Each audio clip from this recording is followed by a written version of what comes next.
What is up, ladies and gentlemen? Welcome back to the Paladins Minor League. We have one more set today, and I don't want to waste your time. It is about to be the last moment that we will see these European teams battling for a chance to get into it. It's going to be all settled and wrapped up. They're going to be like, man, I could rest easy knowing that all the hard work is done. And they'll be starting their new journey of being in the PML, trying to succeed there. And the two teams that we already have qualified that we saw from Group A, it's one of those things that even if you get someone that can just match their level, like the next weeks of Paladins Minor League is going to be insane. So this last one coming through, deciding these top two teams from Group B, Europe is looking like it's going to be a treat this year. It's going to be a lot of fun. Let's take a look at the maps here for this final set and get things going. You guys feeling good today? I'm feeling good. Feeling good. Lots happening. Lots to be grateful for. And Sour Team. Ooh, and Blazing Hussars is going to have some action. Blazing Hussars just definitely had a pretty nice performance in that last one. Splitstone Quarry starting it off. These are those Splitstone Quarry kids, huh?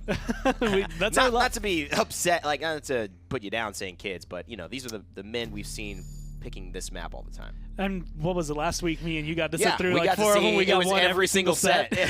So this is the crew right here. Okay, gotcha. Blazing Hussars, and we actually ended up going there last set, and they won, but it was a little bit closer, I think, than they would have liked it to be. A lot closer call. It did come down to the snipers, which is something that we've seen a little bit more of today. Like Kinessa Strix making their appearances a little bit more often than what we've really gotten to see in like 3 weeks of the qualifiers before this.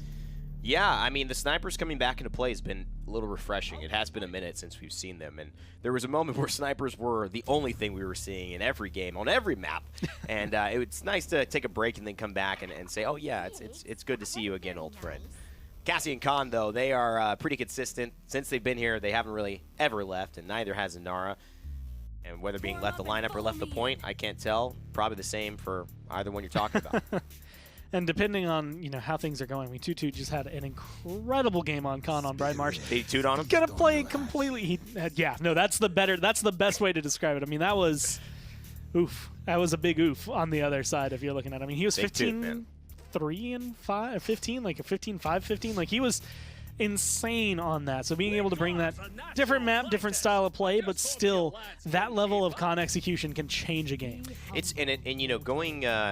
To that, one champion being more of a nuisance than he should be or she should be can just the whole aspect of how you have to draft and how you have to prepare and adjust can change. I mean, you see it in your casual games, right? Oh, this Androxus, he's killing us all, or this Drogo, see, we can't kill him. I mean, those things happen at this level too. It's a little bit rarer because they're so good on both sides.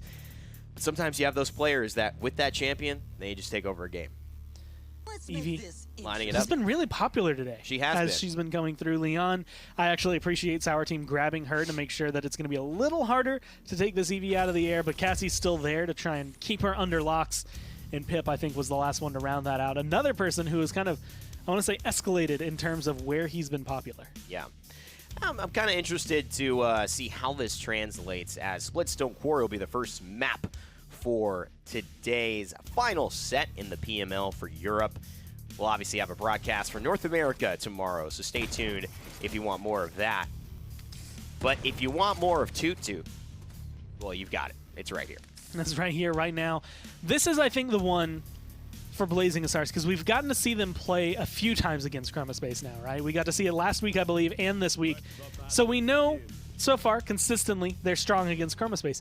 How can they handle Sheepa, Perdo, players that have been around the scene for as long as them, who have been able to accomplish as much as them, even though now they're in the minor league? And it's just this duo is traveled together from the best of friends to many different circumstances where things were, having ups and downs in their own careers. They've stuck by each other's side, and it's been a really nice story to see from the very beginning in that Young Shopping Founders Tournament where I met those two. It's now 72% for Sour Team, and Perdo and the rest of the squad feeling very confident in this early adjustment. And, Ninu's a guy that really impressed me in the last season of the PPL. Yeah. He was the one. Dangerous Willow. I mean, even being able to make it onto the stage at HRX at one point. Yeah. Like being able to play at that level where even though, at the end of the day, Virtus Pro, at least that Didn't iteration make it of it, happen, didn't make it happen. They lost. I mean, they were playing the former world champions in Navi, for one. But he was still having an amazing Drogo's performance. It was incredible to see. And so having a rookie, well, quote-unquote rookie like that come into it, I mean, Ninu has definitely been able to show expertise on champions that a lot of people take years to master. Absolutely, and that little thing that he did there, he jumped up so he got a little bit of momentum, ice block for the immunity, but then got himself behind a corner. And if you do that, you can actually then un-ice block, so where Khan now has to rush towards you and round that corner before he can shoot you again. If you would have just stayed there, once you got to the ice block, he would have been able to hit the damage and then burst you down before you can fly away. So little min-max from Ninu. He still dies again, but those little things are good when you're watching his POV to learn how to improve your own game as an EV player if you are joining us here on Mixer.com/Paladins game. And we were talking last set about how small min-maxing things so far actually have worked out more for Blazing Hussars.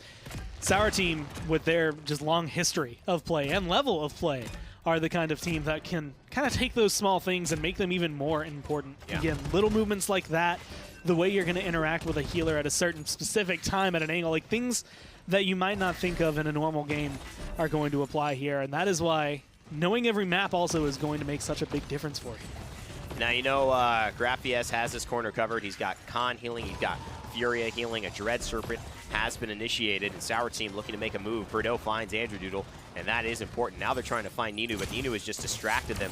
And this is one of the best parts about Eevee. She just buys time. 5 streak ends. The Commander's grab just a little too short. Toot now under pressure and just knocked into a corner. The battle shout will be like a shout to the wind. No one heard it. And unfortunately, it will not result in anything but a vain effort to make a mark on the world. I mean, 2-0 in 3 minutes, 40 seconds. That is a pretty quick feat that's showing Blazing Hussars have enough time to stall you, but not a lot of time to be able to actually stop you. Setting yourselves up to be clean. 5-1-4 Perdo. I mean, started off that round quite literally just shooting everybody. Yeah, quite literally. You're right. He just, anybody who crossed his crosshairs were almost immediately eliminated. Let's see what Perdo is actually running, because his Leon could be a little bit of a different variance. We've seen inheritance levels adjust, and he's actually not even running inheritance. So he's actually running Swift Jade. So taking a little bit of the best of both worlds, opting for Heir to the Throne as well, Manifest Destiny, more old school there, and doesn't even have the healing on the card. Really just prioritizing movement speed and dashing away. And for this map, he's going to be able to traverse here into safety so quickly. As you can see, he's just got all the angles covered. He's now in the back line of Blazing Hussars. And they're playing it so perfectly between him and Ninu, because the way they're doing it is, Perdo, yeah, that's the first kill he got of the fight, but he has been so far getting everybody into that one-hit range, and Ninu has been using this more like a broom, more like the witch skin that we have for the Eevee, because he's just sweeping them up. He's coming through, finding that last one, maybe 2 shots he needs to hit, and making sure they stay down. Blazing Hussars, that was a good approach to the fight. I just didn't know if they knew that they were going to hit him like a truck. And I think when that truck showed up, it was a 16-wheeler. It wasn't so you know, just spikes a on semi. the front, yeah, it wasn't a pickup truck that you see a lot of in Georgia on the streets. No, that was the full thing. And Toot with a nice throw into the grinder over there, but Ninu's going to finish off Toot just like that himself. Nice stun as well. Almost sets up a kill onto Andrew Doodle. Ninu gets the damage, but he gets healed right back up thanks to Furia. But it is just looking dominant. 5 minutes and 30 seconds gone by, and I swear we can't be watching Splitstone Quarry right now, Core. This is there's no way this is a 3-0. I mean, this is going by not only swiftly, but clean. Yeah. Like, there's hardly any mistakes, there's hardly any slip-ups, there's no stalls. Like, it is Sour Team pretty much just kind of taking a breeze, walk, nice little stroll. It's a sunny day. Man. Splitstone Quarry doesn't look like it'd be, you know, a nice place for a picnic, but maybe walking through there is kind of comfortable. If you're feeling a little cold-blooded, maybe like a Maldamba, hangs out with snakes all the time. Oh, the timing, man. And I love what they're doing here with this squad. They feel so in sync, unlike what I saw a little bit from, you know, Bugsy's team, who used to be one of the main members of the D69 squad with Perdo and Sheepa. Bugsy and All Business, it felt like they had these ideas, but sometimes the execution was off. It feels like right now the execution is so clean. Every ult has a follow-up. Every ability has a purpose. And the Inflamed, they're hoping, can turn things around. At least it can for Toot, but will Andrew Doodle fall yet again? 800 damage isn't enough. He's still alive. Oh my god, the amount of healing and sustain. is pretty crazy on the side of Blazing Hussars. And honestly, I'm going to give that credits to the fact that the game hasn't been going on long enough for Cauterize 2, 3 to really be bought online. A couple of these deaths might come back with it, but Andrew Doodle living through there is not necessarily a miracle. It is really, really good from Blazing Hussars, but they're still keeping them right on the edge. They're about to fall over, and Blazing Hussars are holding on by a string. Great angle here.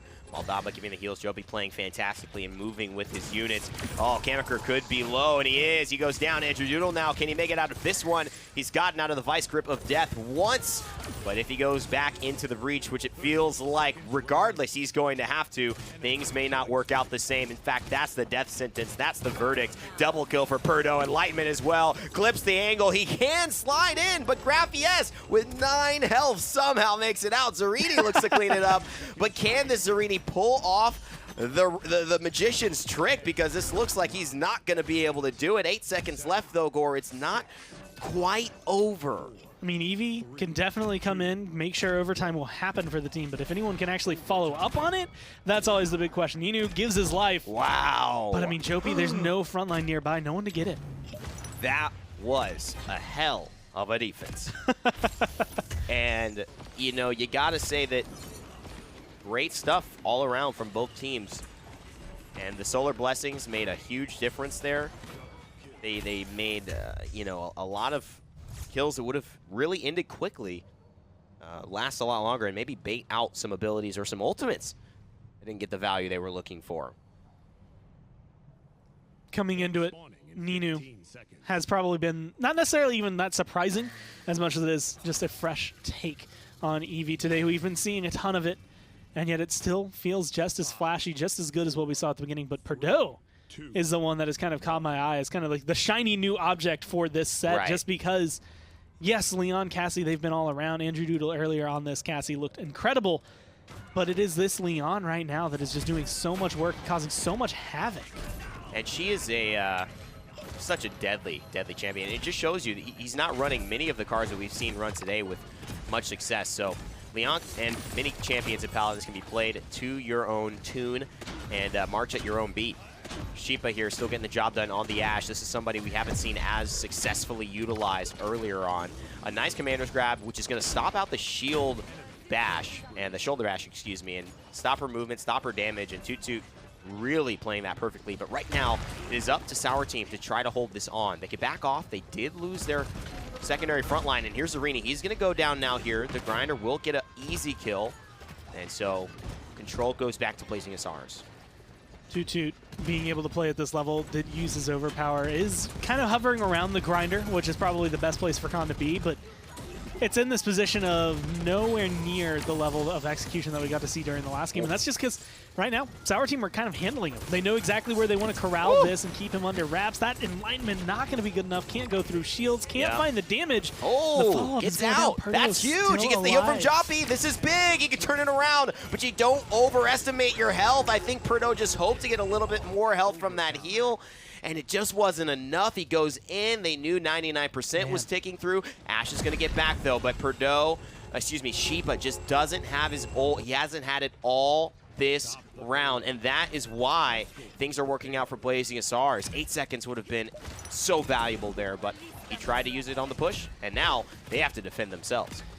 They're luckily in this position. I mean, 3-2, still not the end of the world, even if you can't get this defense, but they don't seem to know where to stand right now. They don't know how to take the defense. They are all offense, and it's taking its toll, but it's still going to work out for them. 3 kills, clean pickup right there. Ninu and Perdo, Zarini all coming together to make sure they knock them down one by one like dominoes. Blazing Hussars, I mean, you're going to have to rethink an approach no matter what, but now Sour Team, this is the reminder of this is a defense that they're getting this aggressive on. And I don't, Andrew Doodle is a great player, and Pip is a great champion, and so is Khan. And you're seeing these moments where they're doing everything right. Wow. But it does look like Perdo is just locked in today, and it looks like Sheepa is just playing a really aggressive front line, and Zarini's just got so much free time to control objective and control space that it's going to be tough. It's going to be tough to win this game. It's not like Kobe Bryant or LeBron James never got a basket scored on them, and I think these teams are great. They will get points off of you, but can they win this game right now? It's an uphill battle.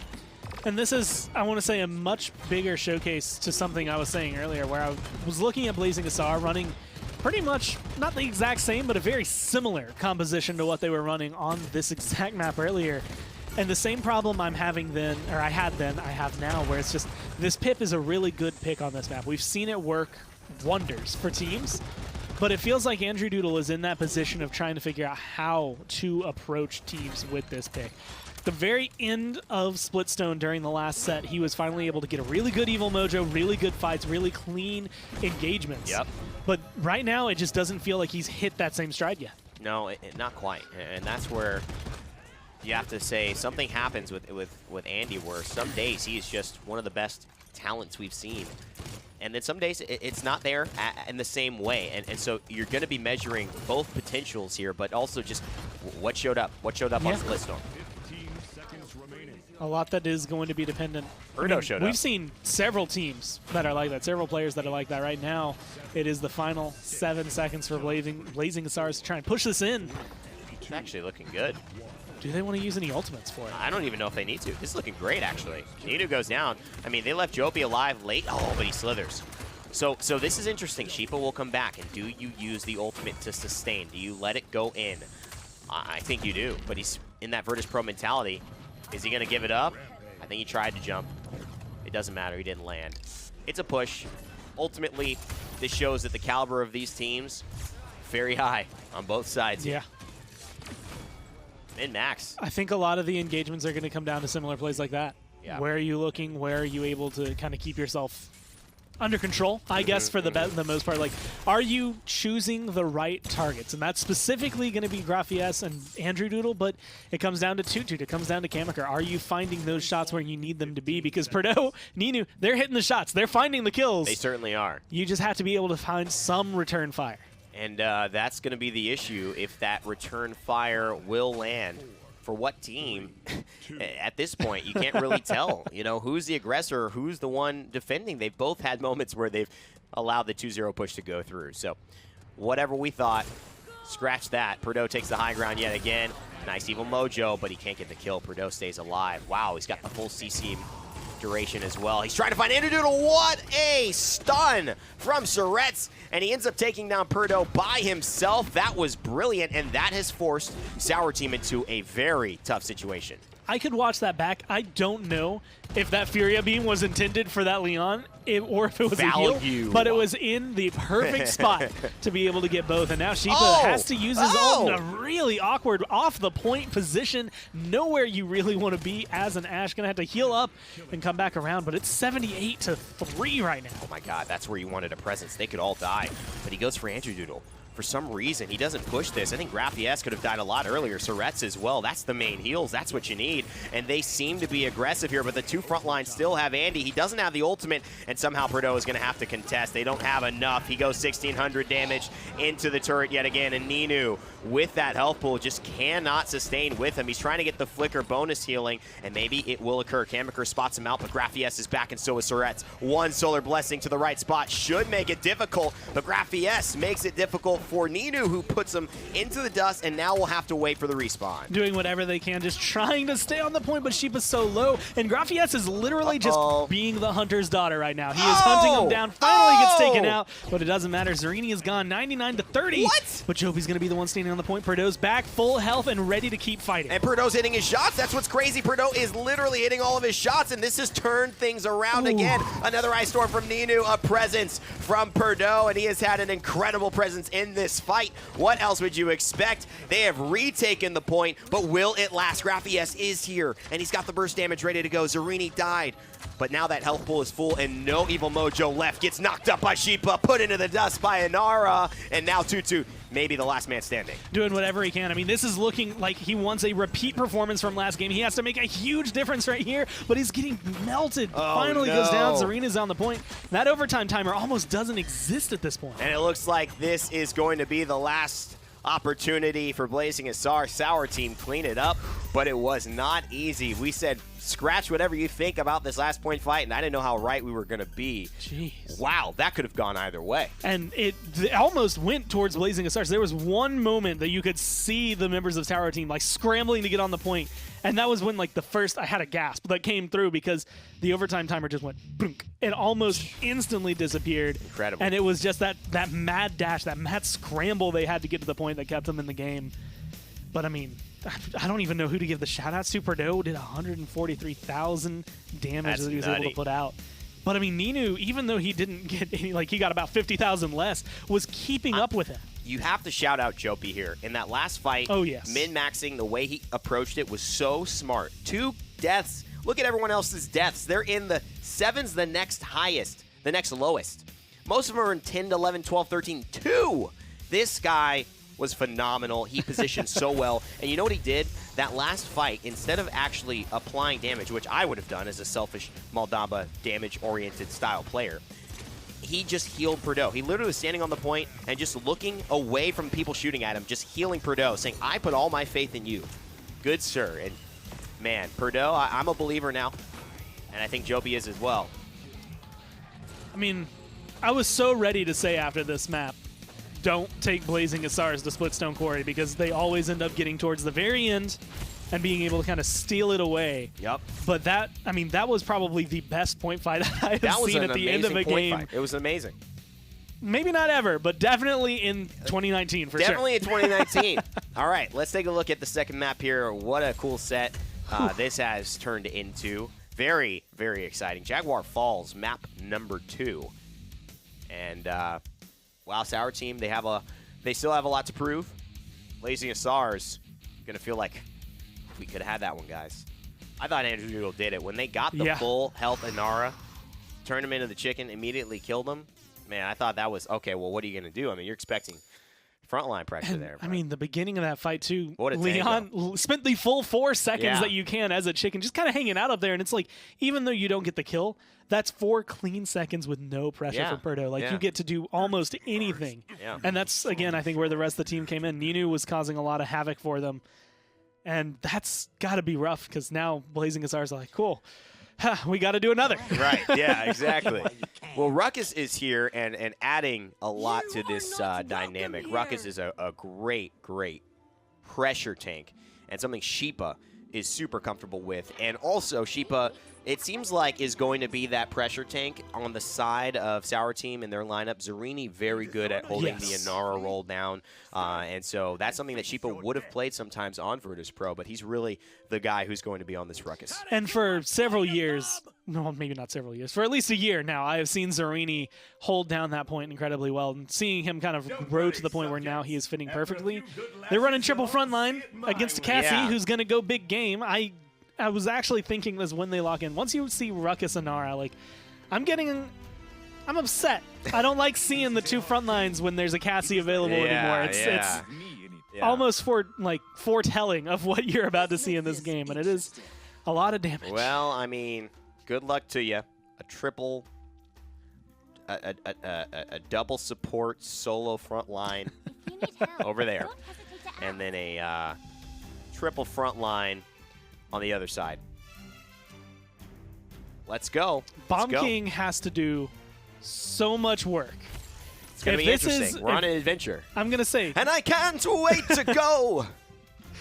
Come on, Gore. Unlimited. The ships are ready. Welcome to your adventure. This is Paladins Town. Choose your character. Choose your character. This is very main menu, like, we're about to leave. Like, we're in the beginning village, you're getting your quest. Soon it's going to turn into dark when they tell you about, like, the dragon that's burning down the towns of the kingdom. Exactly. You know, like, and then they go into, like, text reading, but it's just like yeah, but it's like, he's quality like upset. Voice acting. Yeah.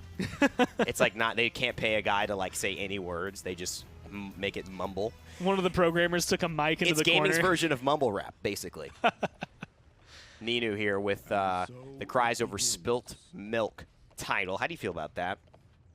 Well, I feel like he better not spill any milk this game. His team I guess so. Literally needs him to have the performance of his life. Is there something about Sour Team and the spilt milk title that's making you feel like there's a contradiction there? You don't? Maybe he's crying because the milk is soured, and it's... He spilt it. Yeah. Terrible. But I feel like that'd be a reason to be, you know, you'd be happy about it. I'd cry over spilled milk all the time if that was the case. I guess so. Graphius in trouble here, and it is Jaguar Falls. Sheepa is on this ruckus as assumed, and Perdo is on the barrack, so he's just decided that let me frag out, but let me frag out with this Dwarven man who has a little bit more maneuverability in this meta that, you know, can't support some sustain. As well as being able to just not hit as hard. He won't have the same amount of damage numbers as he did as Leon, but has a lot more health to work around with. Unfortunately, it's going to be 2-2 to Andrew Doodle, picking up a couple of kills, even though it is Sour Team 99% on the point and still holding. See, at this point, I think there's something to be said. Here's what I might consider doing. Backing off, like not dying right here. I might just try to back off, stay alive, poke, and just get around this corner. Wait, maybe have them overcommit until Jopi gets back. Because I feel like 99% is okay. Like, you know, as long as you make it out with your team, you know where they are. You have a 5v4 because someone's got to stand on the point. So you have some advantage somewhere. And they kind of wait until they give it back, and now look, Sereni gets bursted, and I don't know if Sheepa was expecting that, and now they can't even get back in time. So I would have liked that to happen a little bit earlier. But overall, hey, Blazing Hussars played that point really, really well. Nice Evil Mojo, and they get the first point. I mean, I also this this might be personal preference bleeding into some analysis here. You know, maybe just don't pick triple front line. Hey, you know, could just be. You don't have to. Could just be that That was a choice you willingly made into a big game Cassie. Like, and that's the thing. You had two front lines, and you saw Cassie locked in. And you got the third. And you've got Ruckus. You've got Anar. Like, you know she's going to go big game, and you're like, you know what would be great here? It's like when you go to another front line. Go to Vegas, you've got like 19 and playing blackjack, and you're like, hit me. And he's like, sir, are you sure? It's like, they even give you that second chance, just like, look. Our business is perfectly fine with you making this decision. I, as a person, cannot let you say hit me when you are at 19. Like, we have to have a discussion about this. Are you sure? And Austin Powers, my favorite, when he's at a 4, he says, I'll stay. He's like, sir, you have 4. He's like, I also like to live dangerously. And he's like, okay, well, 12. Like, we beat you. You win. He's like, oh, unlucky. I'll have another martini. And I think when you have those moments and you call the bluff, somebody's going to win and somebody's going to lose. You know, it's capitalism at its finest. You at least go into the venture saying, hey, I'm either going to win or heavily lose here. So let's just go for it. Let's roll the dice. And that's what they have. But these players, they're familiar with these triple tanks and these triple frontline compositions. They've been playing it since most of you viewers watching were but babes in the woods. I mean, it's been like the oldest comp. I remember 1904 when the first triple front line came through. Same, Gore. It was a rainy day. My wife had just left me. Boy, oh boy. Oh, that got dark. Yeah, no, it's not. That's why I don't like triple front line. It reminds me of my other life there, back after the war. Andrew Doodle on a 12 streak and continuing to look good on the pip. He's got it 2 games in a row, and now he's just warmed up on a really good map for the pip. Triple front line hard to burn through early on, and the Grover really good early at setting the tone and pace of the game. They're going to try to, I think, stall this one out. Sorry, contest this because the Zen was back, but a good wall from Sereni actually shuts that down, and they don't get the chance. And this is actually one of the things I will say, the strengths that Sour Team has in a triple front line is that it is very defensible. It is very difficult to break through.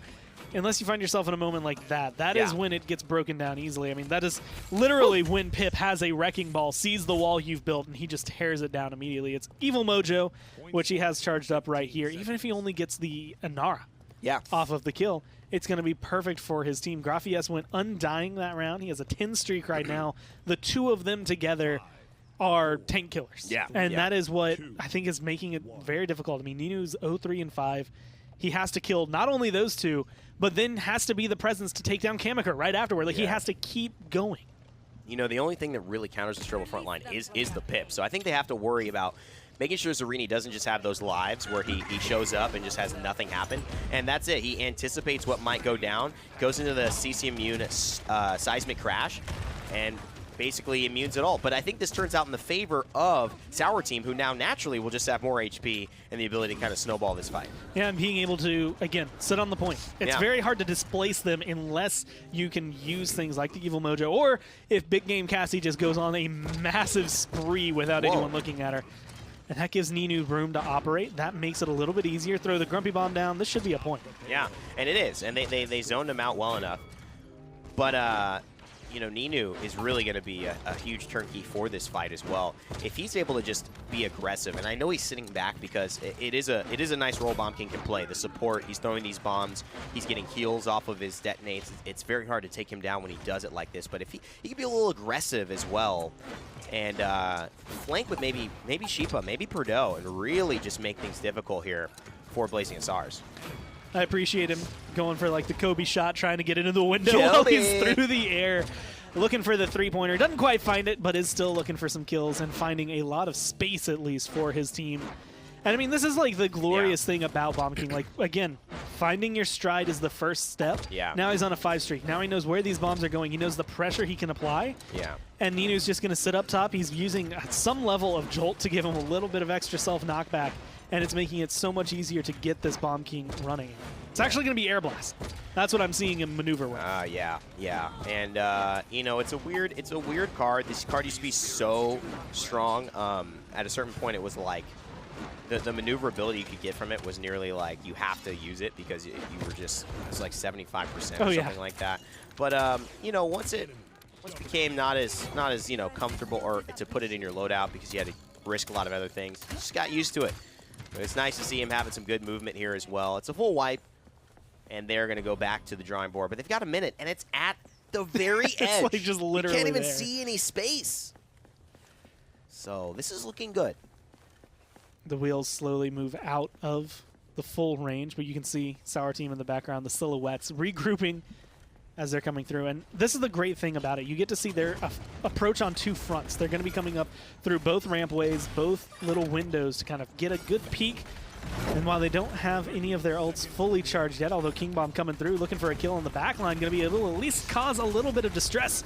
Ruckus is looking for the 1v1. They're looking for the kills, and so far not finding anything but low health bars. Yeah, and this is clearly, I mean, you could have seen it coming, and now Grover's healing isn't really enough to contend. It's one of these lineups that you just hate to see it, because when it gets taken too far, and not like a strategy, it becomes, you know, we've seen it like Pip. Maybe he dominates, and he is doing really well. But then everyone's like, ban Pip, pick Pip. He becomes a high priority. When you get a triple front line succeed really well, then the other team starts like, okay, we can't let them do that again. So let's take 2, then let's take 2, and then let's take 3. We both have 3. And it can be like, okay, now this is just boring. 3 front lines just shooting, you know, 3 front lines. But in this situation, it was kind of nice because they basically tried to counter every single front line available and left to only use Fernando, and he's just not able to contend. And they still have plenty of damage on the board with Perdot and Sheepa. And you have to think of Sour Team's composition, I want to say, more like kind of like a train. Yeah. A train that is just starting off is not going to be able to break down a wall. No. But a train that has been going full speed is going to break through pretty much damn near anything you put in front of it. Yeah. This is that kind of composition. As long as they get that momentum, they're set. Right now, 50% on the point. They're feeling comfortable, but they lose Sheepa early on, who's a big chunk of their damage. This kind of composition is 100% designed to stay alive. And at least Perdot is back, and that's the thing. When you have 3, nice shot by Kamikaze, by the way. And that was actually a counter, I believe. So really good job from him. Great awareness. And I was going to comment on a couple of things. A, the Evil Mojo was good. The last round, the reason it went so well and that train got going is they countered the Evil Mojo out the second the fight started, and they knew they never had to deal with it again. So they played free. Now they know what's not there, but are they going to be able to get to the point? The wall just blocks it off, forces Tutu into a bad spot. Size to crash, it gets off, but they cannot get enough damage. And there it is. Look at the healing. Hexafire's going to have to get popped, but Perdot has to steal some eyes first. Here it comes. The shield goes up, and it's going to not last for too long, forcing them at least into the corner, but no kills from that. Graphies is still alive. The big game Cassie is going to do enough. And look, Blazing Hussars are back in control just like that. Triple tank just couldn't get going. And that's just what one really good, either Evil Mojo, you can set it up as one really, really good Yomi strike or one really good run from a big game Cassie. Like either of those individually can set down and knock down a 3-tank lineup. Put 2 of them two of them together. Yeah. And it's going to make it a lot easier right now. The 14 streak for the Pip. Andrew Doodle definitely playing much more solidly on this champion than he did last map. And it's paying off in wonders for his team. Yeah, and he's being smart because, you know, he could have used his Evil Mojo there if he didn't think he was going to die anyways. But what's great about it is he's really saving it for that point fight. And they have to play around it. I mean, whether it's resilience, whether it's... And I think it will be. I think if we look at the items, I think they're going to say, well, we've got most of our other items. Let's start investing. And you could see it right there. Zarini, Sheepa, Perdo, they're all grabbing it. I would expect that to be a level 2 to level 3 for every single front line that is available to grab it right now. And, you know, so that's going to not work next round. And Blazing Hussars can't win. So it's the min-max of this situation is getting very interesting for both teams. You know, Ninu, since we were looking at the items, did go into Wrecker first, Cauterize second. And of course, now, like again, with the changes, in case this is the first time you've tuned into this year, you can buy 2 items of the same field. You can only have a max of 4 items still, but you can have a Wrecker and a Cauterize together. And it's just awkward because now that I'm thinking about it, neither one is really strong this game for Bomb King. Like, Cauterize is going to help mainly to, as a, like, I guess, appease the masses, make it a little easier overall for the team. Right. And Wrecker is really just going to make it a little easier to get rid of the Fernando. There's not really a good specific item to go into for him. Yeah, and you know, I think, yeah, you're safe with Cauterize when you're confirming kills, you're exploding those bombs, you're spraying, like, even if you don't get the damage, sure, like, you get the caught application, and maybe that helps somebody else close it out, but, you know, sometimes it's a little bit more cut and dry. It may not be so. And that just means maybe he has some item flexibility here. I think Resilience could be a great choice as well. He doesn't have any Resilience cards anymore. That was big in Europe and around North America. But now he's saying, who cares about Resilience? I'll just kill everybody, and then I don't need to worry about any defense. By the way, to go into an aside as we head into the round break, you know, that was a seamless change. I didn't think was going to be as seamless. You know, Cauterize, Wrecker, Haven, Blast Shields, buy any item you want. It could be in the same tree. I mean, that's been great. Yeah, no, and it's fit because there's still, I want to say, a lot of champions that will focus on, I think, all 4. Like, a frontline typically is getting 1 from every tier. Like, you typically will see red, then green, then blue. And then if they have time, maybe they go on morale boost or something. Like, it's been bouncing around. Your DPSs are typically Wrecker, Cauterize in one form or the other, in one order or the other. And then, like Jopi here, you get 2 of your utility pickups in your terms of your items, the morale boost and the Chronos, which is perfect for someone like Ying or Grover on the other side.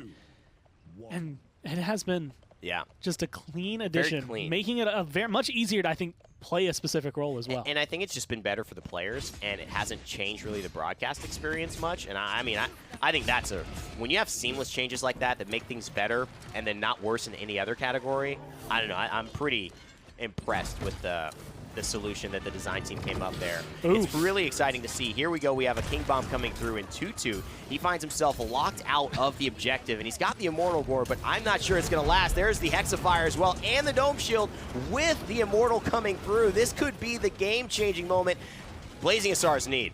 Doing everything he can. So Rat's going to be able to pick up 1 and 2 kills right there. Kamikaze getting rid of Zarini. Now Sheepa just has to jump off the map, make sure they feel a little bit better and regroup, feel confident coming into this. But I mean, it's 63 now to 30%, half a comeback mechanic this time around for Blazing Hussars.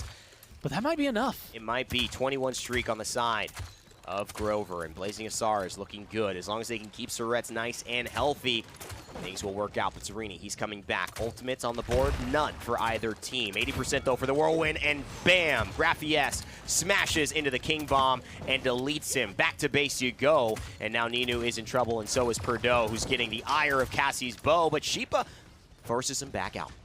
Couple of good shots on the 2-2 might spell the big difference, but he's the one who turns around, kills off Perdo. Kamikaze getting aggressive. This is setting them up for success. They get rid of Zarini. Sheepa is nowhere to be seen as of right now, and that is going to cause them more distress. He's too low to continue the fight. Ninu has not been able to survive around the point for more than 2 seconds under fire. I mean, that is just Blazing Hussars playing perfect. And the thing about it is it's literally just a late game evolvement of how these items, how these matchups are working. Front lines are so heavily countered because the thing they do best is they sustain. And the things the cards do is they lessen your effectiveness in sustaining. and they're directly being countered. The one thing that they can't keep up with naturally is just the damage inherent in a character like a big game Cassie, in a Catalyst Pip, in a Zen with Yomi strikes hitting all the time. And that's the thing that's staying consistent for Blazing Hussars. So while Sour Team's huge opportunity to succeed is lessening every single moment, Blazing Hussars are maintaining this high level of ability, and that's what's turned this game upside down, ladies and gentlemen. Still, 3-3, they have to push, no more comeback mechanic if they can defend, but I don't know, this is looking good for Blazing Hussars. I mean, Sour Team have done the setup that you need from a triple front line in this kind of position, which is just, we want to fight. We've stopped you, stalled you as far back as we possibly can in terms of the push. We're going to let this roll back as far as we can. Yeah.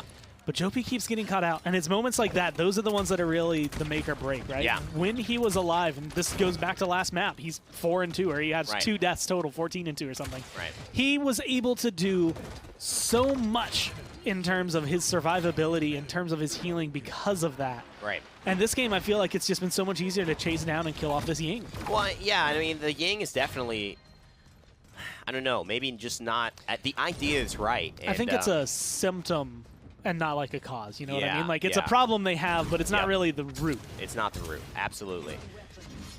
It just might have been too all-in, and maybe it was the right amount of all-in, and if things would have gone 2-0, then 4-0, no one would be complaining, but that's the thing with triple frontline, and it falls off. So has it happened? Also, the problem there that it happened for the last little while was that Rover hadn't died in 30 eliminations. I mean, that's never going to work. You know, people are meant to die in this game, and Andrew Doodle certainly is making sure it happens to every front line that steps near his evil mojo. It looks like this could be over and shut here, Gordon. I mean, kills like that coming through. Ying's the only one left alive. Jopi's not going to be around for much longer. Ninu, I mean, he's going to respawn. Bomb King and Nara, a lot of members coming up, but not many that have been doing pretty well under the line of fire. And you know what? This is so interesting, too, because you really could see how that last point fight was so close. It could have easily gone the way of Blazing Hussars. This game, so close, more definitely goes the way of Blazing Hussars. The identity that I feel is most consistent is Blazing Hussars in this matchup. Yeah. You know, although we're seeing Sour Team have some moments and some insane moments, the way that I felt they shifted into these front lines felt like they, again, tried to change their personality or their style, and that resulted in them not having a strong sense of self in this game. I mean, there was a ton that I would say overall I think went right. Like, you look at the damage numbers, Zarini is actually way up there. Sheepa, Perdo, they're all up there. Ninu was even able to put out 125,000, but it does come down to that retake ability. That's my second made-up word for the day. And it's that ability to come back in without Ninu. Let's say you take Ninu out of the equation. Who's going to push in for them? It has to be Sheepa, it has to be Perdo, and you can't really guarantee the kills much as Graphies or Andrew Doodle or Kamikar can, and that's really where it comes down to. You can't lose your grip on that point. Right. If you're playing, it's tug of war at this point, and you have some really, really strong guys that aren't really able to pull the other guys in, they just stop it from moving. If they slip first, you're set. Unfortunately, your hands were greased up, and it just slipped right on out. Yeah, a little bit too much oily food for dinner, and now your hands, you can't find the towels anywhere. You're in the middle of this tug-of-war battle. Your stomach's full, but unfortunately, you realize the rug's been pulled from underneath you, and what you thought was secure no longer is. It felt and looked good for Sour Team for a while. It just very quickly got out of hand. And, I mean, kind of like was, I want to say, insinuated at the very beginning of Picks and Bans, and I think comes true here. You pick Ruckus and Nara, and the first thing they do is grab Cassie. Like, it's not just Cassie that made that work, but they knew what you were going for if you were just going to do double frontline, and they had a plan for it. And then you lock in the Barrack, and it just makes it a little bit easier to say, okay, well, this one's a tank killer, this one's a tank killer. Let's grab those as well, and our draft is complete. I mean, admittedly, I did notably go, you know, when I saw the Barrack, and I think, well, it's just, you know, for me and for you and for anybody, I mean, if you see something that makes you go, that was, like, weird, you know, they're obviously probably taking a risk. And I'm all about risks. You know, it's cool. Try to, you know, take them, and maybe you succeed. Maybe you find something out. But unfortunately, this one didn't work their way. Bright Marsh here for map 3. Couple of champion changes. Notably, I would not mind not seeing a triple frontline here. I think there's a reason that meta admittedly, after like it rose to the top, and then people figured out how to deal with it, and of course they did have a couple of nerfs that came with it as well. It just hasn't been able to work as well. A couple of times it comes through and does well, but today we have not seen it be successful. I think we actually got to see it with Bugsy's team earlier, trying to run it, and it's just never gonna be as clean as you want it to be. Yeah, and I mean, I think the inkling around the sustain meta wasn't even that, you know, triple frontline was coming back. It really was more the duo support, maybe duo frontline, duo support role was coming back. And that's what they've been running on Blazing Hussars. I mean, the Pip as a damage flex with a Grover has worked so well for them. Sour Team decides to ban them both out. So this is what I was talking about, where Pip has a couple of really good games, and now Pip's banned. It's a ban. Okay, so now everybody's evolving here, prioritizing things that they weren't prioritizing before, trying to find the issue that is really allowing Blazing Hussars to be successful. And I don't know, I mean, Bright Marsh, I could see a Drogos coming out here. No hit scan yet on the side of Sour Team, and none most likely going to be there. And they do it perfectly, right? They leave a spot open, say, hey, maybe we want Drogos, but we're taking Leon. Like, you can't have the hit scan. You can't take us out of the air. You do get Barrick. You have Cassie, some people who can keep up with him, keep him out of the skies. And I expect this one to be a potential flank, something like a Koga Zen that will come through to maybe keep that Torvald feeling useful, considering otherwise it didn't have that. This would be a good spot for a Drogos. I think you do it, yeah. I mean, I think you really can. It's right in Andrew Doodle's wheelhouse. It's right there. Yeah. The apple is hanging. It's hanging. Lowest branch of the tree. Wow. Vivian, huh? Really? You know, very similar to Drogos, also a dragon, as you could imagine. Very fierce. She is fierce, girl. Rocket launcher, in a way. The Sentinels are actually really good here, and that's, this is, I think, less. So she doesn't have Sapper rounds anymore. This is less of a bubble, or let me say, it's less of a blaster, less of a we're going to use you for like the Sentinel rockets, and more of a this can between her and Leon. Give us a bubble popping composition, make Torvald completely nullified. Yeah, I mean, there's a lot of damage. Let's be real. There's a lot of damage on the table there. I think, you know, when you have no hit scan in Bright Marsh, Drogos, we've seen it just be incredibly difficult to stop. So maybe just not in their wheel. But I was so surprised because Andy is a you know, he plays a ton of Drogos. He is the Drogos. He plays a ton of Drogos. So I'm like, okay, this is falling in. You take the hit scan, you're looking good. But let's see what this Vivian can bring to the table. It's 1-1. And Bright Marsh is about to begin. Graphies will actually, and it's probably because Andrew Doodle had already said, I'm going to play Leon. That's probably what happened. Graphies says, okay, I'll grab the Vivian. He's not the Drogos player for them. And Ninu on the Zen, that's also a comfort pick for him. And we'll see Sheepa on this Torvald. So expect Cassie and Torvald to be pairing today. And that is going to be the scary, deadly combination, right? Especially if you are maybe one of the front lines on the side of Blazing Hussars, but really anybody, you have to think of how you're going to approach this. And that's why 2 records did come out, one for Vivian, one for the Leon very early on, because that bubble, getting rid of it, getting rid of that bonus damage is going to be the first thing you have to do. I don't know why he whirled in. I mean, but I'm about it. I like it. I just felt like, man, you just stay there, get that Yomi strike. Just keep doing what you're doing. Like, he got a little aggressive, but I like setting the tone in the pace of the game, and he gets out alive. He, like, takes a little bit of a risk. Could have easily died there, as you saw. Kammaker trying to get off, but 11-0. Kammaker still there? He's just hanging out. Oh, wow.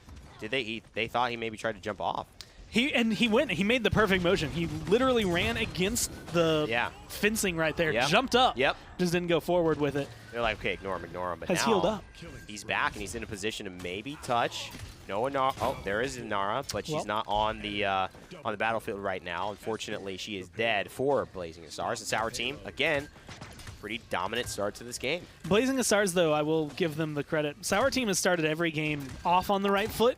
Blazing Hussars has been able to adjust on the fly really well. Yeah. Which, again, when you're looking at potentially going into the minor league, when you're looking at the upper echelons of play, that's what you need. You need to be able to say, look, round 1 didn't go our way, round 2, we're going to change this, this, and this, and boom, you start winning. You start making those changes. You make that adaptation.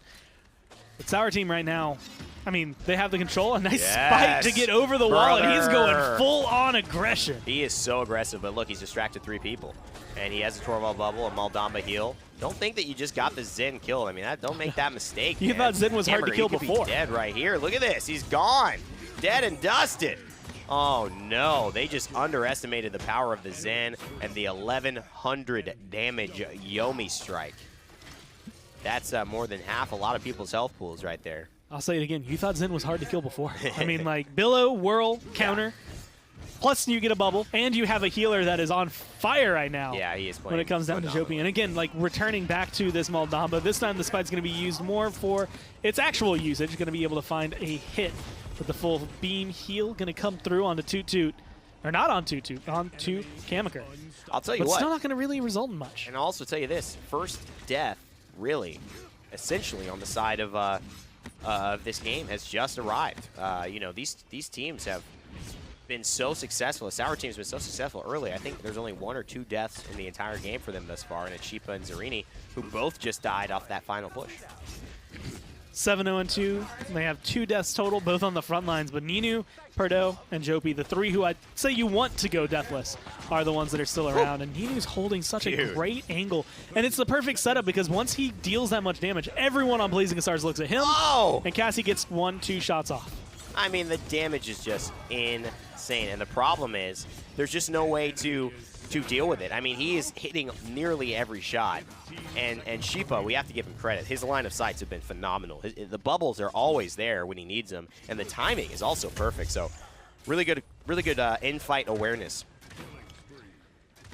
from the pro. There's been a couple of drafts today that I've said this seems to have gotten out of hand really during picks and bans. Yeah. This one seems like it might be another one that's maybe gotten out of hand during picks and bans. This round will change a lot. Yeah. Blazing Hussars should have just enough credits for a tier 2 item, at least in terms of their records, which I think is going to be more important. Grafias actually can't afford it. Andrew Doodle just barely could. So they're going to come into this with a record tier 2 and a record tier 1 again. And, I mean, that's where the issue is going to be. It's all Sheepa. It's the fact that he's playing so perfectly and getting those bubbles exactly at the right time, the right place, and on the right champions. Those credits are going to hurt. They're burning a hole in Grafias' pocket. They truly are.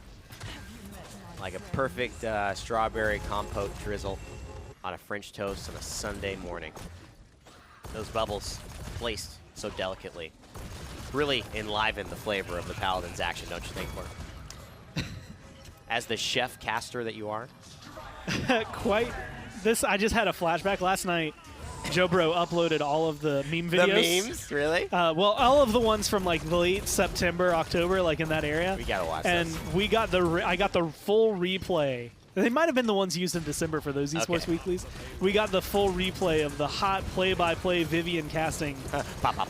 And it was on Bright Marsh in the exact same scenario. Like Grafias just gave me a flashback. Oh man, I love it. So interesting here. For whatever reason, we see it just not work out in round 2 yet again. I mean, what a competitive set. Blazing Hussars have found a way to grab themselves this last objective. And they are getting pushed back quite heavily. But it seems to have worked out for him. And I love this play. And he gets the bubble as he's about to fall. I mean, there's nothing more like superhero-esque than that. Ninu is going so hard on this Zen. Yeah. And it is making me so happy. Like, it's just, you don't typically get to see a Zen player just use their ult to go just up over the wall. Like, there's 3 people down there. I'm going in the air. You better bubble me because I'm going to fight. Like, he does not care. He's going to land. And even though he loses his life and all of that, he helps get 3 or 4 kills out of all of that. And again, Blazing Hussars are the ones who are trying to push right now. It is Sour Team who is full on demolishing them until just this last fight. Yeah, it's a great opportunity for them to see exactly the potential if you let this Zen get unhinged. But Andrew Doodle just is able to respond right back. He's been such a threat for this team, and really, although one of the youngest players in Paladins, it's just so experienced with all that he's been through thus far. He's learned so much and is coming of age in a great way. And not only his play, his mental state, being able to bounce back after some tough defeats or some tough moments. And I really appreciate what we're seeing from him. Although Andrew Doodle is answering back in kind, being able to keep up a lot of this. And there's the record, like getting that last point, those 300 extra credits for everyone on Blazing Hussars is going to make a big difference for him just in terms of popping the bubble a little faster. And you're starting to see the health bars on Sour Team not lasting anywhere near as long as they used to. No, not even close. And Purdue going to shut down Graphies here. Zarini holding it down with this barrack, trying to get as much damage as possible, but those Solar Blessings are very, they're just, they kill your spirit, and they kill your soul right there if you're fighting against it. Just like, oh no, another full health Inara. How are we going to get this done? Ninu, get over here. And Ninu's like, I'm just killing the support. Give me a second. Give me a second. Now he's back. These front lines should melt a lot faster, especially with this bubble. The thing about the Con Shield, unfortunately, is it cannot stop some of the angles that Ninu has been approaching. But it bought him a lot of time and actually kept him alive. So record could be something I see Zen going into over the next round and a half.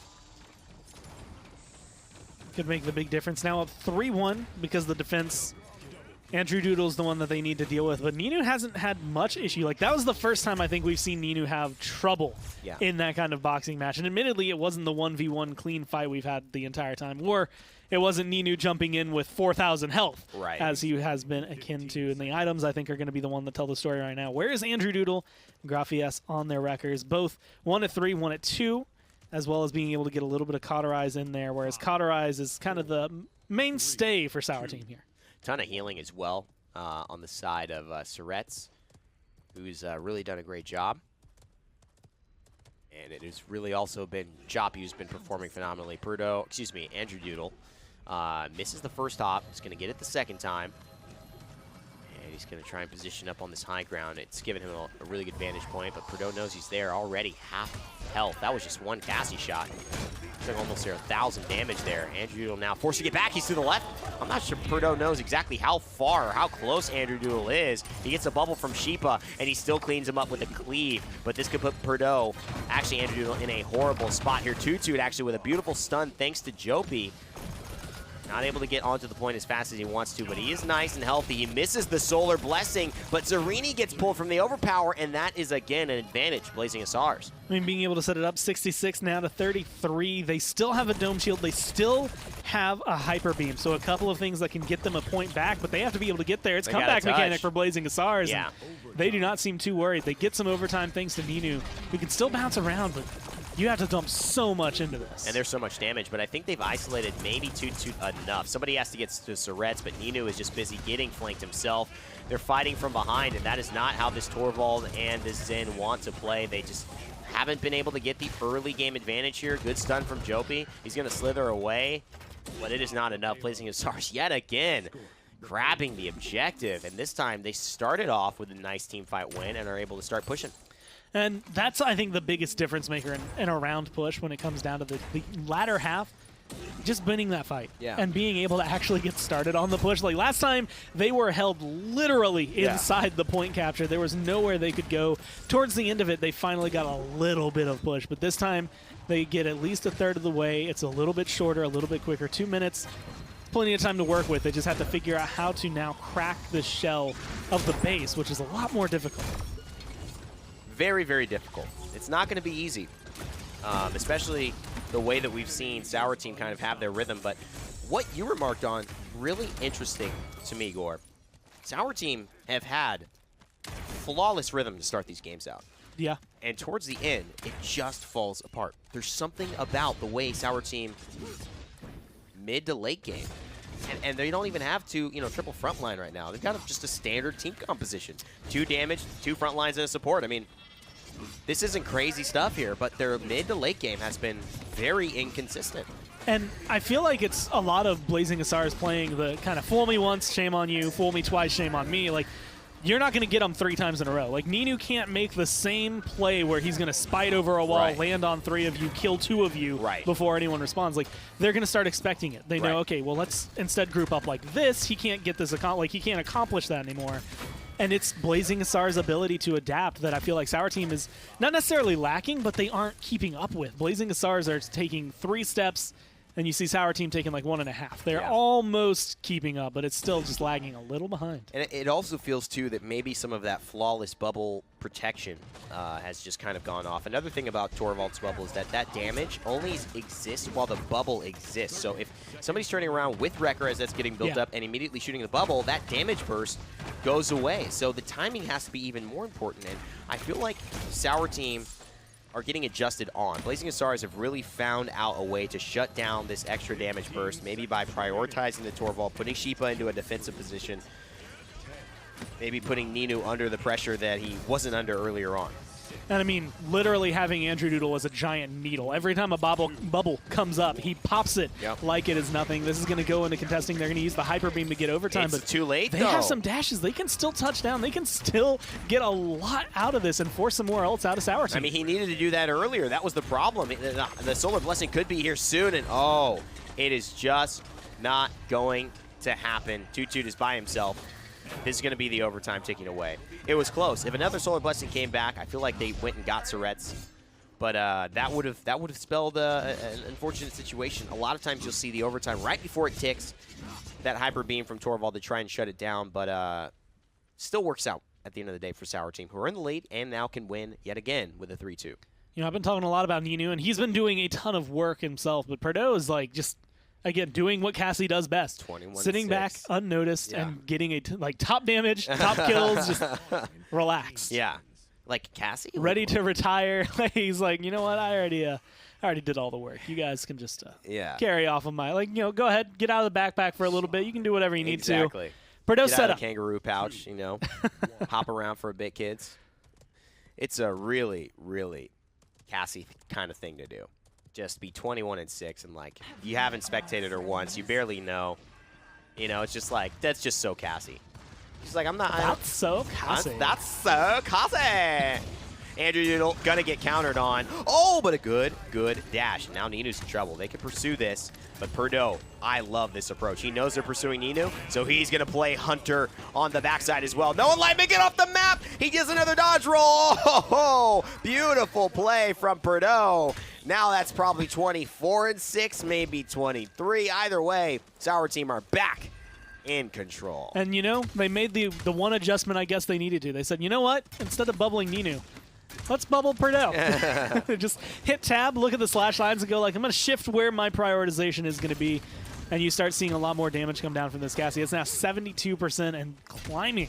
And if they can get this, they're going to be clean. And there is not a lot of health bars on the side of Blazing Hussar that can withstand this onslaught. No, and it's a really good opportunity for Sour Team to finally take the fight into their control after having a good early game. The thing this team is going to have to figure out is how do we avoid some of these mistakes in the middle part of these matchups that really hurt us and hurt our momentum and maybe make us question ourselves more than we really should be, because you're looking at the majority ownership of Virtus Pro from last year. This is basically more a PPL team than it's not. So these guys are in a position to probably sweep everyone here, but there's good competition. They just need to iron out some of these issues. And that's the way it is. I mean, Blazing Hussars are honestly right on their heels, and I think that's a good place to be. 2-2, I mean, look at that. He takes 173,000 damage. Again, not looking at the damage reduction numbers that are going to be coming out of that. He's sitting at 250+ thousand damage being dumped into him.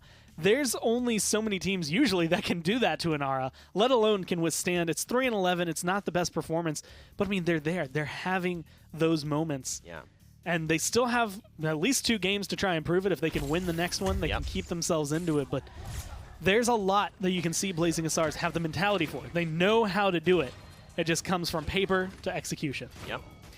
Double kill there. Great plays. I really loved the approach that he had in that last fight, which was just recognizing the moment where Ninu, and whether it was the call or whether he just saw it, Ninu was getting pressured, and he went and said, you know what, let me take advantage of these people not looking at me and just wrap around. I know I'm holding this left choke, but let's take that space right here. And this ends up being the huge difference where Surret's gets bursted. That's healer by, and now he finds the kill, the beautiful disengage as well, and hits the shot mid-air, and then goes ahead and helps to finish off the con. Just great awareness, great play from a veteran who has done it better than almost anybody else over the course of his career. And that was just a clean game. Like, that's literally, if you want to, you could go back, watch that game, only watching Cassie, and be like, this is going to be your staple Cassie play. Like, there's going to be some mistakes, but that's exactly what you expect to see. No one's going to play it perfectly. You can go through, and that's like, this is exactly the game you can expect when you hit that high tier, or if you're just really, really good, and you just happen to be a really bomb Cassie player. Well, it's Stone Keep Gore for map 4. It rhymes. Gore and 4. Gore and 4. Should have been in golf. You should have. Yeah. Should have been in Gore! Gore! I love it. You know, I think that would be way better than yelling 4. Are you saying that you would be commentating golf and everyone else would suck and you'd be yelling the 4 for them? Or would you, when playing golf, I don't know where I'd be yelling your own name because you're sucking and hitting the ball towards civilians? I'd like to think that I would be the one yelling it. Yeah. But I'm also probably not very good at golf, so I'd probably also be the one hitting it towards people. Got to take you to some top golf here, man. You gotta, The follow-through. the follow-through. Really flawless. Really. I mean, I just taught a lesson right there. I should be getting paid for that. For the gotta You trespass and do Swing the thing coaches- with your feet when I you know. like duck waddle on spot just to make sure you get the right footing. The funny idea for me is like swing coaches, as we obviously are doing the draft, but taking a very typical aside that Gore and I do.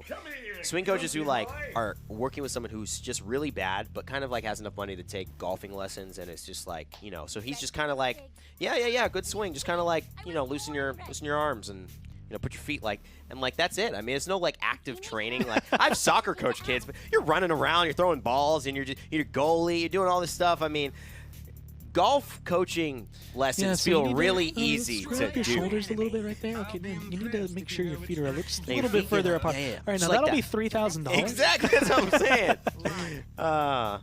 Well, you know, we'll see. I don't know. Maybe I'm in the wrong career. And he here. brought Maybe- your golf game up by 2 strokes. oh yeah, guaranteed. Golf game's not going up from that. Guaranteed. Evie, Ying, Cassie, and Nara Khan, almost a full female squad there representing girl You power don't know what in the Khan has realm. under that armor.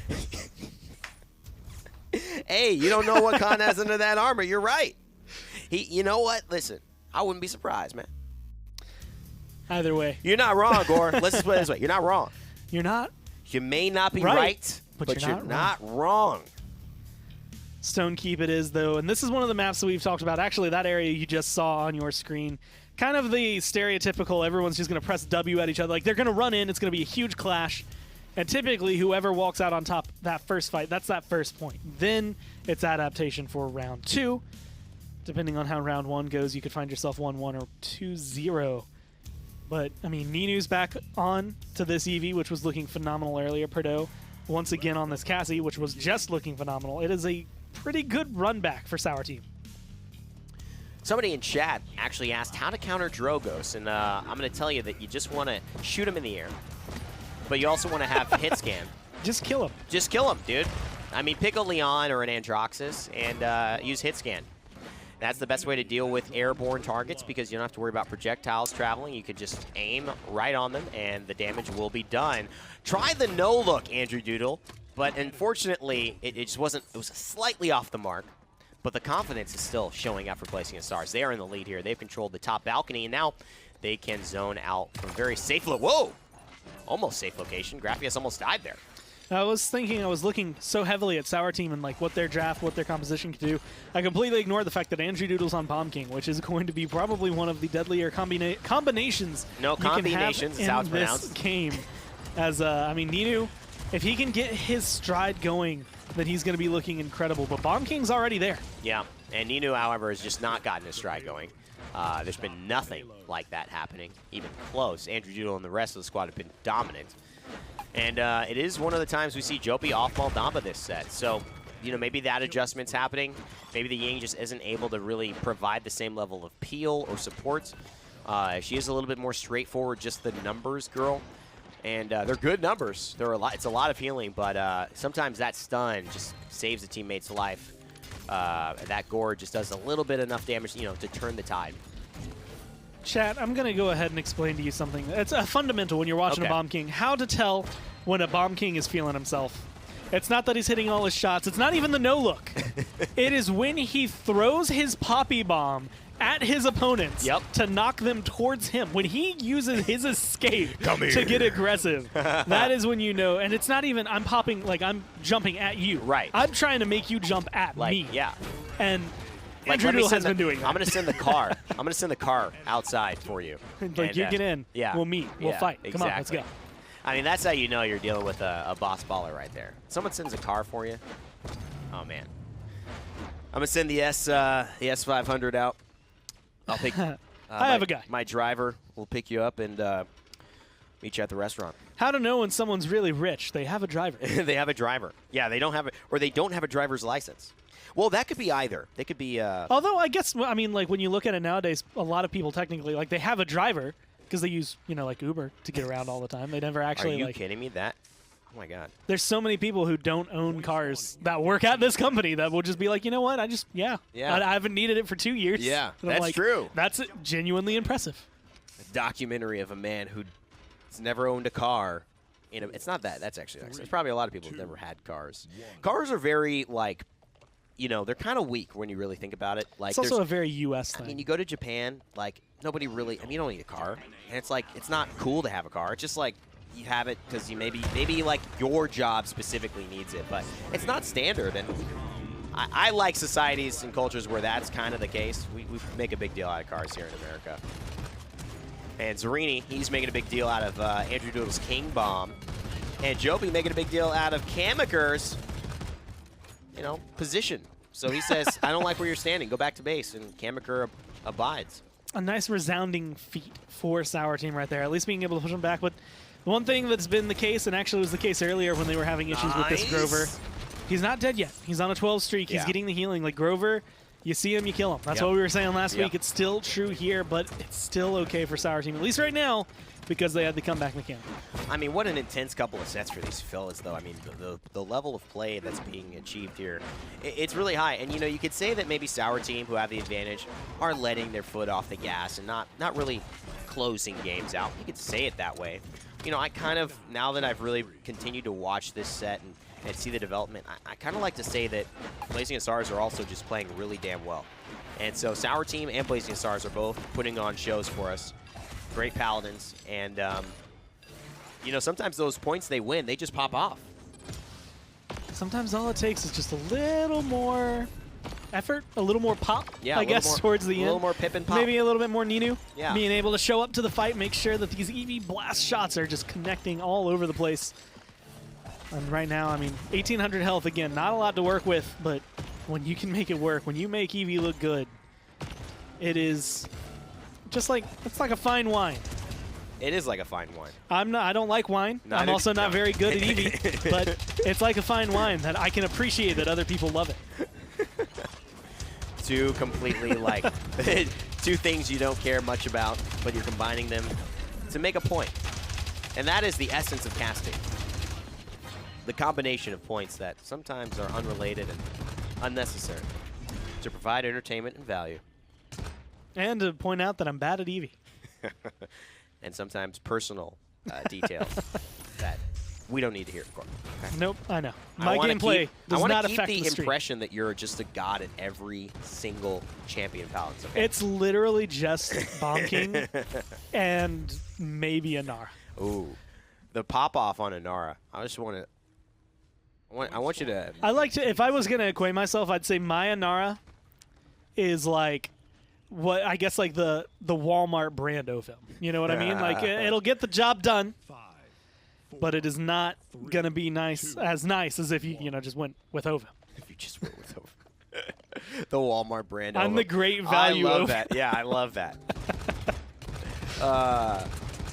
You can find Ovim at like Whole Foods and see, like you have a friend that always gets Ovim. Yeah. And like my family always went through and it's like, well, like go find the great value. Yeah, like, go find the value Ovim and let me know. The off-brand. Kamaker here though. You're not off-brand to me, by the way. 63% for Sour Team. That was a good overpower. Just brought it to the team, kept them pretty still. And actually a really good commander's grab. Doesn't quite save Zarini, though, unfortunately. And the shield will come up from Sheepa. And they just find the kill on the Graph VS. So this is going to at least apply apply Sheepa to just pressure 2-2'd out without feeling that he's going to get too dominated here. Here's the Hex of Fire, but the angles aren't that great for Kamaker. And Sheepa's just going to back off from it. That does not get enough, but it might get what they need here as the Dome Shield now comes out, cycling ultimates very well on the side of Blazing Hussars. Being able to find a lot of good positioning coming down from Andrew Doodle, like this entire time as Bomb King has been able to give him a lot of presence. But this is another thing, like being able to stun, hit the Inara, it's a little more difficult than it looks. Graphias going to be able to clean him up. And that's the engagement you need. Khan, even if he walks up here, is going to be very difficult and hard-pressed to deal with the damage that comes down from Blazing Hussars lineup. Wow. Okay, so they grabbed this next one, and it was really good. I mean, Purdue on a 10 streak, a lot of players on streaks. I mean, a lot of people didn't die in that round, and it just felt like those are the rounds where sometimes you don't get, I don't get. And hopefully they make an adjustment here as well. Good fighting, but clearly, you know, not enough risks being taken on either side to guarantee that one going there in their favor. And Nina with a nice shot there. Purdue cleaning up Andrew Doodle. I mean, I'd love to look at the slash lines because at the beginning of this round, Nina was 2-5. Now he's 2-7. He hadn't been able to pick up a lot of kills. He's getting damage down for Purdue, who's 6-2-7. But that's pretty much where the team is. The team is once again kind of sitting on this Cassie's shoulders, and Cassie can only do so much. Like, there's only a certain point where Cassie can carry you, and then eventually you will hit that straw that breaks the camel's back, right? It will collapse under you. You can't make this foundation on one pillar. Yeah, and they just don't have enough. Like, I mean, the healing is it's okay. It's just not nearly enough as like the Grover. I mean, the Grover's so consistent and it's so powerful, and he's just a big body. He can body block if need be. You know, doing a great job is Jopie, though. I mean, Surret's just is kind of having an easy streak with this Grover, and he's a great healer as well, so it's not something that you want to pair very often. That matchup, that literally was hairpin. If there's no Grover there, Purdue walks away with a kill. Purdue walks away happy. The team, Sour Team as a whole, probably gets to be able to run a little bit harder. Surret's does get taken out. Yes, you kill the Grover, but every single member of your team on Sour Team goes down. And Andrew Doodle is going to be able to find himself in a pretty comfortable and confident position where we saw him actually earlier, still looking for these kills, but not quite able to find it, but a lot of poke. A lot of poke right now, and the King Bomb could be at the ready. Depends how comfortable they are. And a bit of a bet here between both teams. Who uses the ults? Who uses one first? It's kind of like a Western standoff where they've got their hands all over their guns, but no one has drawn their pistols yet. That's the key. Now here's the life given to the team by Ying, and now here the Eevee falls. The seismic crash as well. Sour Team are absolutely melting. I don't know if Purdue can do this by himself. In fact, he certainly can't. 2-2 just pushing this one through. It looks like it will be game. And that is going to put Blazing Hussars in a tied position now. We are going to the full best of 5 in this final set. And that, honestly, there was just so much that was going right for Blazing Hussars. Bomb King was almost unanswered a lot of the time. And again, Ninu, there's a lot of pressure on him to perform whenever anyone picks up Eevee.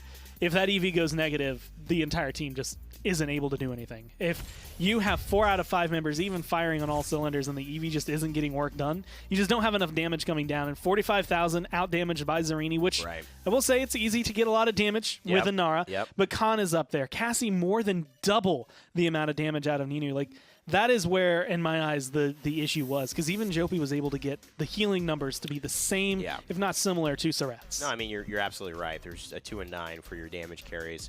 It's not going to work. Purdue holds us into the bargain, but tough matchup for Eevee, especially with the people she was going after. I mean, none of those targets are really easy targets for Eevee to kill consistently. So, great stuff, though, I think, from Andrew Doodle and Blazing Hussars. And you can see it's not really Sour Team just playing horribly. It's maybe more that they are popping off on the side of Blazing Hussars. 2-tapped by Bomb King.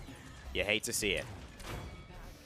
I mean, they were in perfect position the entire time. And honestly, that's not saying that they put themselves like they were just standing in a good position as much as it is that the entire team together was able to find that ground to make it so that there was never a point where they felt like they were in a bad spot.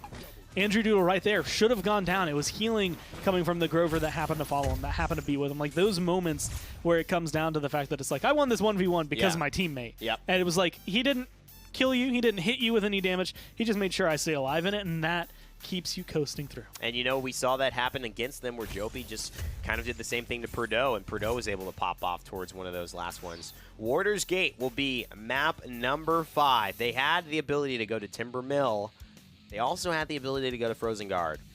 Ascension Peak as well, but they did not want to do that. It has not been available in custom games, so that's why we're not seeing it right now. Pros haven't had a chance to practice on it. And now we're in a position where Sour Team and Blazing Hussars have just a best of 1 to decide Yeah. Who's getting this dub? On a newer map where things really haven't been solidified, but I will Who's say Blazing adjusted? Hussars. Actually, no, Blazing Hussars didn't get to play on this map earlier, unless I'm completely forgetting the last set. I can't remember completely, but knowing where the way things have been going, you could flip a coin. Yeah. Honestly, for the end of this, not many drafts have been solidified as this is the way to play Warder's Gate yet. No, absolutely not. I mean, the last time we saw it, you were right, was that all business team versus Clown Fiesta. They ran the Sky. And they ran the Sky. So I don't know if that's going to be the meta for this map. I think that was maybe just an experiment, and we'll see if things adjust. Poor Bugsy. Poor Bugsy. Still made it to the PML though. Still made it into the PML. So hey, it worked. It's like whatever you want to say, I'm here. Zen and Khan looking good for Blazing Hussars. Cassie and Ruckus and Inara, and I think this was a key. They just got Ruckus into their camp right now. Barracks looked good, and you know that's something we've seen Toot on as well as the Khan. So I wonder which one he's gonna get this game, and which one Camera Girl will try to take. I mean, being able to pick up the Zen, the Moldamba, you have a perfect position as Blazing Hussars to grab a counter. But I mean, Cassie, Leon, both have been going well. Jopi, I like that Blazing Hussars took away the Moldamba because of how great Moldamba's been, but Ying was still looking good last game. Although, yeah, just going to throw it out, stat for this set, Ying's lost both games that he's played in. Interesting. So Ying not really having that huge win rate, but there were a lot of other factors that contributed to that as well. Andrew Doodle popping off in the BK. That's been banned. Remember, the Pip was banned as well. They're being very... I mean, it seems like Sour Team do well when they ban the Grover and anything else, right? The games that Blazing Hussars have won, I believe Surretts has been on Grover. And I think Grover is a very, very outstanding champion when it comes to win rate. He just, in any normal situation, when you have a Grover on your team and the enemy team doesn't, you are much more likely to win that game than you should be. And so it's a good ban. And I think this, if history tells us the tale, should go the way of Sour Team. But it's all up to them and the players to decide this one map, the new map, who's made the adjustments, who's put the time in, and who has the strategies that will claim this victory and win the set. The second Shaolin of the day that we've gotten to see, and I'm honestly going to be looking at its recurve. Will it start out the same way we saw earlier, where it was a very, very slow burn to get online, where Alex started it and was not able to quite pull it off until later in the game? Will Andrew Doodle have enough time, or will he make it work right at the beginning? I think he's kind of the big question mark here for Blazing Hussars. Graphies already in, ready to make things happen. Finds the Yomi strike, does hit Serini. Not enough damage, hit some Ying clones as well. Just going to try to finish those off to take away Sereni's health. They're fighting in this little cubby here, and a good bit of damage onto Graphies forced him into the billow. Nobody's died yet, but Graphies getting low. First blood, though, goes against Perdo. Andy finds that one, and now they are without one of their key damage dealers. Ninu now trying to face off against Toot. This is looking like it will be a good map for Khan, and look at that, using the height, using the float to be able to just get some high ground and see over that Khan shield if he were to even put it up. Ninu min-maxing this situation pretty nicely. Being able to use it goes up in the air, and again, that's just going to give you kind of like temporary high ground, a nice little boost into the sky to get a good vision onto the point, but not a lot coming out of it. Ninu, again, I'd say a lot of pressure kind of riding on him to perform. Earlier today was looking phenomenal. Good shots. And now he has to make this Cassie sing. And here's the thing, I mean, it's very sneaky. I mean, playing underneath the point is just, it's kind of hard to keep track of you know what I mean? And they're doing a good job of this. Andrew Doodle is in the heat haze. Nobody, wow, gets killed anyways. Still, I mean, good pressure. It was kind of all Ninu could do just to stay alive. But Kamaker and the rest of the squad, especially Graphies, have just kind of bided their time and now are fully in control of this point fight. Being able to keep things under control here. Sour Team is like in this awkward position where like Blazing Hussars never seem to lose their heads. No. You know what I mean? Like it doesn't, like you could put them in a scenario like we're going to try to make you feel off. We're going to tell you on a map you don't know that well. We're going to make you play champions you haven't played this set. And Blazing Hussars is like, all right, cool. Like we'll just do it. We'll see what happens. And again, to me, that is like the markings. Even if they end up losing this game, right? If the long version of this doesn't go their way, they have the heads on their shoulders to become one of the teams that we could see potentially like vying for those PPL spots in the future, like being able to go up against definitely the bottom tier and make themselves look incredible, because Blazing Hussars, they're there. Yeah, they are. And, you know, I think the part about not losing your head is really important. And I got to say, too, nice play out of that one from Ninu. They've just got some players who seem to kind of be a cut above the rest. And, you know, obviously you look at Purdue and Chiba, what they've done and the way they played. But Andrew Doodle is also just a special guy. I watch him play, and despite what he is in real life, I think you just look at his play, and something comes off as he's a special one. So I'm excited to see maybe this continue to go, but we are maybe getting ahead of ourselves here. The push, which looked really good, has kind of stalled for a little bit, but now might be back on track with Kamaker finding that kill. Good battle shout from Tutu, and Chiba is very, very low. Surrett's so low, but gets around the corner with the slither. Look at everyone on the side of Blazing Hussars. They are just kind of down but not out. There were so many key body blocks, little steps that the members of Blazing Hussars were taking, like just all those small things literally lining up perfectly for Blazing Hussars to walk out of there. And unfortunately for Purdue, like, you have to watch all these so easy to pick kills. They're like apples literally about to fall off the tree, and they just walk away. They just walk away. And that's the thing about this style of, you know, play. It's that you do have this patience to it because you know how much a kill matters and a death does. And sometimes you just say it's not worth it. Even though they're so low, I don't want to even come close to risking my life. I'd rather just stay here because we still have an advantage. If I try to get a kill, I don't get it, then I've given them the advantage when they didn't have it. So it's very much tactical, and at this point, though, it does look like Ninu's going to be able to just do what Sour Team is needed, find those kills, finish off those Blazing Hussars. And it is a 1-1 yet again. Everything working out more or less, I'd say, for Ninu. Purdue, surprisingly enough, the one with no kills throughout this round. 0-3-8. A very solid point. Not a very solid push from Blazing Hussars, though, so it's going to be kind of up in the air. And again, I think it goes back to what I said in Picks and Bans. It's kind of a coin flip. This map has not been, I want to say, privy to any specific composition. Sour Team have gone a little bit more range, which has helped dramatically on the defense. You have a lot of nice long lines of sight. The point is a little bit more clustered. Kind of a mix of both, and it's a really weird area to get used to. The point is elevated, so they're always looking down on you. If they're on that, they get the high ground. Oh, look at this high ground. So you have to take this perfect fight. Yeah, and these rooms are interesting. I mean, I know why they're going into it. You have the Khan battle shout. Nice overpower there. They find Sheepa already. Things have already started off really nicely for the side of Blazing Hussars.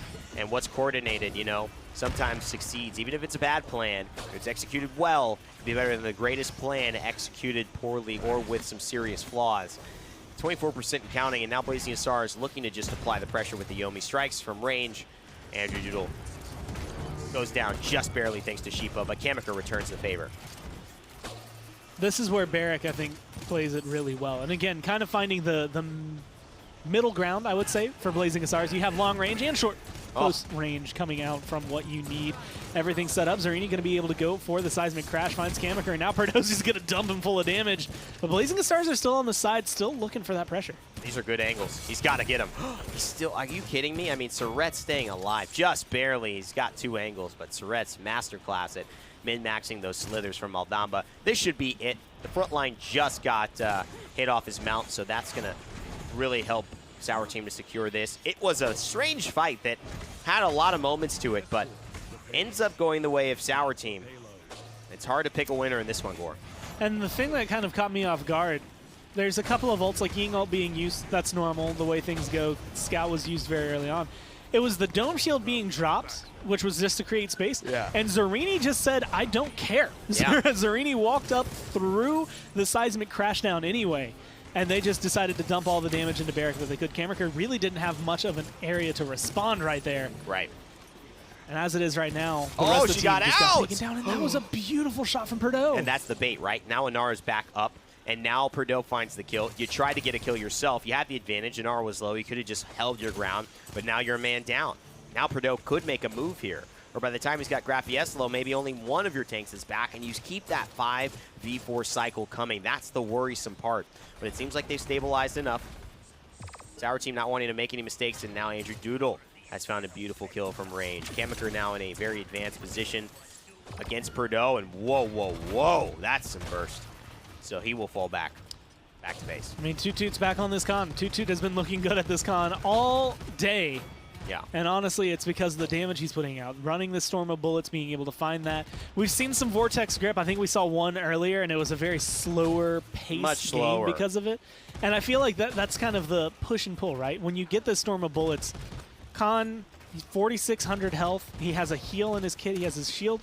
He is going to run you down. And if you are a carry like Cassie and you're not hitting for, like, let's say big game damage, you're not going to be able to do enough, I think, to take him on one-on-one. No, and I think that's just the nature of it. Sometimes these matchups just will never be in your favor.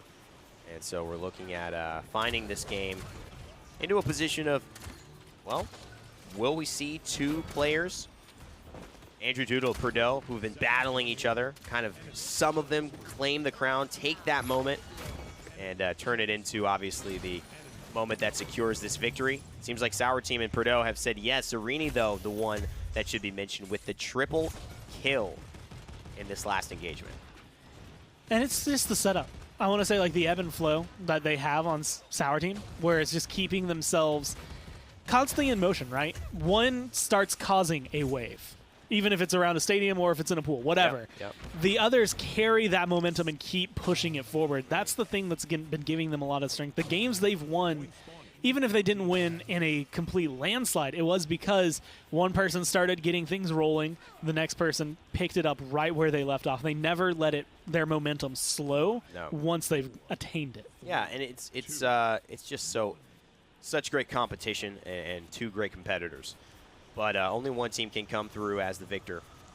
And Toot and his team desperately trying to change what has happened. It seems like this was much more predicted, and they fall back. They held that corner last time, and now they have to seed it up.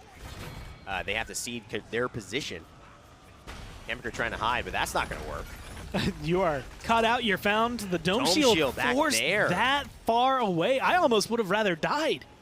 Yeah, that's rough.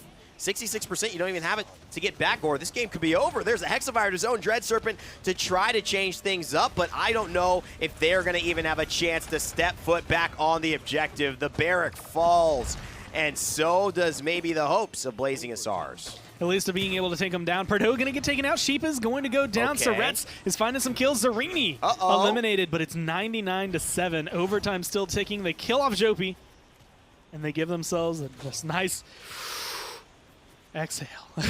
Just find yourself and hold on with a grip. Their knuckles are going to turn white. They have to hold this point that hard. And they still have the spite, which is not a crazy one, but a huge Yomi strike puts Sour Team in a weird position. He almost finds the kill on the other one, but that one only hits Ninu and not Perdeau. It might have been a kill otherwise. Graphies making this flank, but they surely know where he is now, and Zarini is back on the objective. They have to fight with a numbers advantage, and there's the Illusory Rift. It's going to make things hard for Graphies. Andrew Doodle as well knows things may not go well for him in this box. He's got to fight his way through, but they're fighting underneath the point, and they should be standing on it. Sour Team grab the game, grab the point, and grab the set. And it came down to was trying to get back on the point. Zarini, at that point, pretty much unkillable. Has damage reduction, has the Illusory Rift, pumping him full of heals. The same thing goes for the Ruckus, who's down below. You're distracting at that point. You're saying, look at me, try to kill me. You're not going to be able to, and I can take you out or at least keep you off the point. So just playing it smart from Sour Team. The timing was beautiful, and the execution seemingly flawless. Sour Team, they're going to grab this one. A best of 5 goes the distance. And got to give a shout out to Blazing Hussars. They played well today. I mean, everything they did is deserving of a stellar team. Someone, I mean, kind of what you expect from players that have been around as long as they have, especially with Andrew Doodle, Kammaker, a lot of these names that are on their lineup. And it just came down to how did you engage that last point. Like, again, kind of a coin flip. You were down 3-1. If you leave that objective at 99% with an Inara on the other team, you can more or less see how the outcome's going to go. Absolutely. A lot of 6s on the board, 4s and 3s. Not a high dominant game or performance here. It was a battle. It was gritty between these two teams, giving their absolute best. And you just want to, again, shout out to the competitive nature and the show these two put on for us today. I mean, just clean. Like, it's not often that you get to see really solid Inara highlights. I guess Ovum has to be playing, or Zarini as it comes through. But there are those moments where you don't think of the damage Inara can put out. You Yep. don't think of the control that she provides to the game, other than, oh yeah, she's a tank, she lives forever. But it's like she is so, because she's so long-lived. Yeah. All of that damage adds up. You know, it's It like, really oh, does. you're only hitting for 60, but it's like 60 times 3, that's 180, times the 12 minutes she's going to be standing alive on the point. Like, she does a ton. And here you go. Sour Team getting that win. Put themselves in a position to actually qualify here for the PML. Pretty crazy stuff. Otherwise, they would have been 1 and 2, and I'm assuming would have been tied with Chroma Space there, maybe had a playoff or something. But amazing to see Blazing Hussars and Sour Team. Those will be the teams competing. We already saw how tight of a competitive situation that was. They're in, yeah. Europe PML is looking like it's going to be awesome. So I cannot wait to see these teams start playing now that they're all qualified. And yeah, with the 2 teams from Group A and B now going together, I'm looking at All Business as a team that is really, really solid, but still has a lot to learn as a team. Whereas Blazing Hussars are like really, really good as a team, but they still have a lot to learn mechanically. And like, so there's so many teams, so many players in this lineup that you're about to see that are just phenomenal. And honestly, all 4 of them are looking really, really good. And here, I mean, this is it. These are your EU PML teams. After all the weeks, the months really of setting it all up, playing, qualifying, these are the teams in Europe that are left standing. But that's not all. Tomorrow, we have North America who are going to finish their process, which has been building, ebbing, and flowing to this ultimate culmination of a qualified bracket. Don't go anywhere at 11 a.m. Eastern Time. Actually, I guess go here at 11 a.m. Eastern Time tomorrow, because that's where we'll be, and watch the whole thing. It's going to be a blast. If you thought today was good, tomorrow might be even better. Thank you so much for watching. That's Goremizer. I'm Rain Day. That was Pretty Air. Thanks, production. As always, never give up, never stop gaming. We'll see you all next time.